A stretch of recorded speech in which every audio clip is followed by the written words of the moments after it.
ইসিসিএন private limited. আপনারা দেখছেন ইসিসিএন খবর। ইসিসিএন খবর, সবার মাঝে সবার সাথে।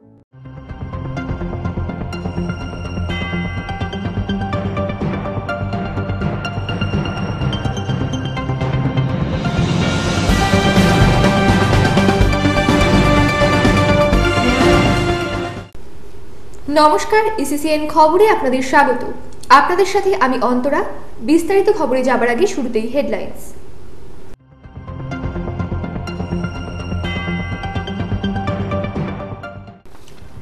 জেলা শাসক ও পুলিশ সুপারের বিরুদ্ধে নিরপেক্ষতা নিয়ে প্রশ্ন তুললেন বিজেপি নেতা মুকুল রায়।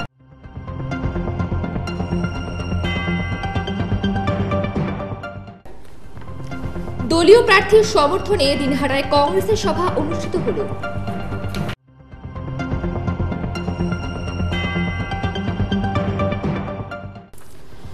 বাংলাদেশের ওপর দিয়ে কোচবিহার কলকাতা বন্ধ রেলপথ খোলার দাবিতে আন্দোলনে নামতে চলেছে দুই দেশের ব্যবসায়ীরা। আসছি বিস্তারিত খবরে। জেলা শাসক ও পুলিশ সুপারের নিরপেক্ষতা নিয়ে প্রশ্ন তুলে কোচবিহারে সরব হলেন বিজেপি নেতা মুকুল রায়। শনিবার রাসমেলার মাঠে মোদির সভার প্রস্তুতি পর্ব দেখতে এসে মুকুল রায় সাংবাদিক সম্মেলন করেন। সেখানে সাংবাদিকদের জানান তারা নির্বাচন কমিশনের সাধারণ ও পুলিশ দুই পর্যবেক্ষকের সাথে দেখা করে সমস্ত অভিযোগ জানিয়ে এসেছেন। পাশাপাশি যে জেলা শাসকের নিয়ন্ত্রণে পঞ্চায়েত নির্বাচন হয়েছে সেই পঞ্চায়েত নির্বাচনে 70% আসনে বিরোধীরা প্রার্থী দিতে পারেনি। সেই জেলা শাসক কখনো নিরপেক্ষ হতে পারে না। আবার যে পুলিশ সুপার ধরে ধরে বিজেপির কর্মীদের নামে মামলা দিচ্ছেন তিনিও নিরপেক্ষ হতে পারেন না বলে দাবি করেন মুকুল রায়।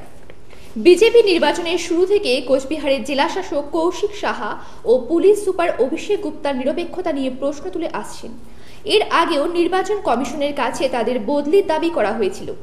রাসমেলার মাঠে একদিনের ব্যবধানে মোদি ও মমতার সভা নিয়ে জটিলতা তৈরি হওয়ায় প্রশাসনের উপরে জারপন্নায় রুষ্ট হয় বিজেপি নেতৃত্ব। আজ রাসমেলার মাঠে প্রশ্ন তুলে মুকুলবাবু বলেন, আগামীকাল রাসমেলার মাঠে কোচবিহারের বিজেপি প্রার্থী নিশীথ প্রামাণিকের সমর্থনে জনসভা হবে। সেখানে বক্তব্য রাখবেন প্রধানমন্ত্রী নরেন্দ্র মোদী। প্রশাসনের পক্ষ থেকে ওই সভার অনুমতি দেওয়া হয়েছে।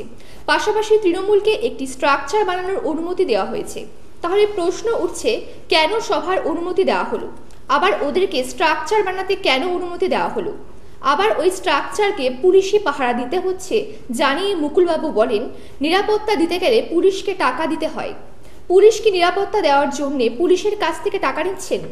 পুলিশ সুপার অভিষেক গুপ্তার নাম উল্লেখ করে বলেন, আসলে উনি খুব দ্রুত ডিআইজি আইজি হতে যাচ্ছেন, কিন্তু সবকিছু একটা নিয়ম নীতির মধ্যে দিয়ে চলে।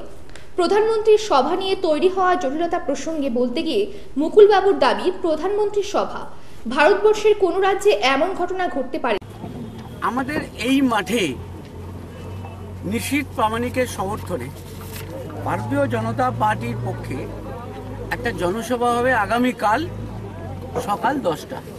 সেই সভায় বক্তৃতা করতে আসবেন ভারতবর্ষের অন্যতম জনপ্রিয়তম ব্যক্তিত্ব, আমাদের নেতা, ভারতবর্ষের প্রধানমন্ত্রী নরেন্দ্র দামোদর দাস মোদী। প্রশাসনের পক্ষ থেকে আমাদের অনুমতি দেওয়া হয়েছে। এই হচ্ছে অনুমতির কাগজ। অনুমতি দেওয়ার পর মাঝখানে একটা তৃণমূল কংগ্রেসকে একটা স্ট্রাকচার বানাতে দেওয়া হয়েছে। আমার মনে হচ্ছে যে জেলা শাসক এবং পুলিশ সুপার তাহলে আমাদের অনুমতি বা দিলেন কেন? আবার ওদের স্ট্রাকচার বানানোরই অনুমতি বা দিলেন কেন? স্ট্রাকচারটাকে আবার পাহারা দিচ্ছে অভিষেক গুপ্তার পুলিশ। আপনারা সকল জানেন যে এখন যে সিকিউরিটি হয় সেই সিকিউরিটিরও কস্ট তাকে দিতে হয়। এই পাহারা দেওয়ার জন্য কি তৃণমূল কংগ্রেসের থেকে কোনো কস্ট অভিষেক গুপ্তা নিচ্ছে না। এবং অভিষেক গুপ্তা ভাবছে খুব তাড়াতাড়ি ডিআইজি হবে, অভিষেক ভাবছে খুব তাড়াতাড়ি ডিআইজি আইজি হবে। কিন্তু জেনে রাখা দরকার যে এটার একটা নিয়ম নীতির মধ্যে দিয়ে চলে। ইসিসিএন খবর, দিনহাটা। কংগ্রেস প্রার্থী প্রিয়া রায় চৌধুরীর সমর্থনে সভা অনুষ্ঠিত হলো দিনহাটায়। দিনহাটা শহরের সংহতি ময়দানে ভারতের জাতীয় কংগ্রেস দলের এই সভা অনুষ্ঠিত হয়। শুক্রবার সন্ধ্যায় দিনহাটা শহরে ওই সভায় উপস্থিত ছিলেন প্রদেশ কংগ্রেস সভাপতি সোমেন মিত্র, প্রদেশ কংগ্রেস নেতা প্রদীপ ভট্টাচার্য, কোচবিহার কেন্দ্রের দলীয় প্রার্থী পিয়ারাই চৌধুরী, জেলা কংগ্রেস সভাপতি শ্যামল চৌধুরী, রাজ্যের প্রাক্তন স্বরাষ্ট্রমন্ত্রী ডক্টর মোহাম্মদ ফজলে হক, জেলা কংগ্রেসের কার্যকরী সভাপতি দলের প্রাক্তন বিধায়ক কেশব রায়, প্রদেশ কংগ্রেস সদস্য তথা জেলা কংগ্রেসের সাধারণ সম্পাদক কমল দাশগুপ্ত, হরিহর রায়সিংহ প্রমুখ। প্রার্থীর সমর্থনে এদিনের সভায় বক্তব্য রাখতে গিয়ে কংগ্রেস নেতৃত্ব কেন্দ্রের বিজেপি সরকারের পাশাপাশি রাজ্যের তৃণমূল সরকারের সমালোচনা করেন। প্রদেশ কংগ্রেস সভাপতি সোমেন মিত্র বলেন, নরেন্দ্র মোদীর নেতৃত্বে কেন্দ্রীয় সরকার নোটবন্দি থেকে শুরু করে নানাভাবে মানুষকে বিপদের মুখে ঠেলে দিয়েছে। পাশাপাশি রাজ্যে তৃণমূল সরকারও জনবিরোধী নানা কাজ করে চলেছে। সভায় কংগ্রেস নেতৃত্ব বলেন, কেন্দ্রে বিজেপি সরকারের পতন শুধু সময়ের অপেক্ষা। নির্বাচনের মধ্য দিয়ে এবারের কংগ্রেস কেন্দ্র সরকার গঠন করতে চলেছে বলেও কংগ্রেস নেতৃত্ব দাবি করেন। সভায় বাম কংগ্রেস জোট নিয়েও বামেদেরকে কটাক্ষ করেন কংগ্রেস নেতৃত্ব। কেন্দ্রীয় সরকার গঠনের জন্য কোচবিহার কেন্দ্রীয় দলীয় প্রার্থীকে জয়ী করার জন্য ভোটারদের কাছে আবেদন জানান নেতৃত্ব। এ রাজ্যে বিজেপির বাড়বাড়ন্তের জন্য রাজ্যের শাসক দলকে দায়ী করেন কংগ্রেস নেতৃত্ব। পাশাপাশি বিজেপির কড়া সমালোচনা করে বলেন, এই দল 5 বছর দেশের ক্ষমতায় থেকে দেশের মানুষকে সর্বনাশের মুখে ঠেলে দিয়েছে। কংগ্রেসই পারে একমাত্র দেশকে ও দেশের মানুষকে সুরক্ষা দিতে বলেও কংগ্রেস নেতৃত্ব উল্লেখ করেন। ইসিসিএন খবর, দিনহাটা। দিনহাটার গীতালদহ হয়ে বাংলাদেশের ওপর দিয়ে কোচবিহার কলকাতা বন্ধ রেলপথ পুনরায় চালুর দাবিতে দুই দেশের ব্যবসায়ীরা আন্দোলনে নামতে চলেছে। দিনহাটা ব্যবসায়ী কল্যাণ সমিতির পক্ষ থেকে ইতিমধ্যে Rangpur chamber of commerce, Lalmonirhat প্রভৃতি এলাকার ব্যবসায়ীদের সাথে আন্দোলনের রূপরেখা ঠিক করতে একপ্রস্থ আলোচনাও হয়েছে। সমিতির প্রাক্তন সম্পাদক বর্তমান সদস্য সুরেন্দ্র কুমার রাঠি দিন কয়েক আগে বাংলাদেশ গিয়ে সেখানকার ব্যবসায়ী সংগঠনগুলির পাশাপাশি বাংলাদেশের প্রাক্তন রাষ্ট্রপতি হুসেইন মোহাম্মদ এরশাদ, সাংসদ জি.এম. কাদের প্রমুখদের সাথে কথা বলেন। দিনহাটা ব্যবসায়ী সমিতির পক্ষ থেকে সম্পাদক উৎপেলেন্দু রায়, সুরেন্দ্র কুমার রাঠি প্রমুখ জানান, গীতালদহ হয়ে বাংলাদেশের ওপর দিয়ে কোচবিহার কলকাতা বন্ধ রেলপথ খোলার দাবি ছাড়াও গীতালদহে এর বন্ধে ইমিগ্রেশন চেকপোস্ট পুনরায় চালুর দাবিতে আন্দোলন শুরু হয়েছে। ব্যবসায়ী সংগঠন নেতৃত্ব আরও জানান, এদিন বাংলাদেশের লালমনিরহাট উন্নয়ন আন্দোলন পরিষদ ভারতের গীতালদহ সংলগ্ন বাংলাদেশের মোগলহাটে স্থলবন্দর ও লালমনিরহাটের বিমানবন্দর চালুর দাবিতে সাইকেল র্যালি ও পথসভা করে।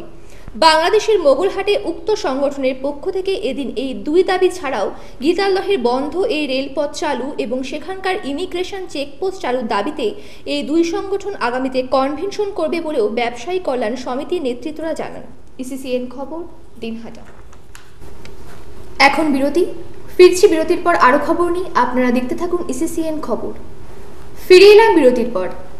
হাসপাতালের রোগীদের মধ্যে ফল বিতরণ করল দিনহাটার রামকৃষ্ণ আশ্রম কর্তৃপক্ষ।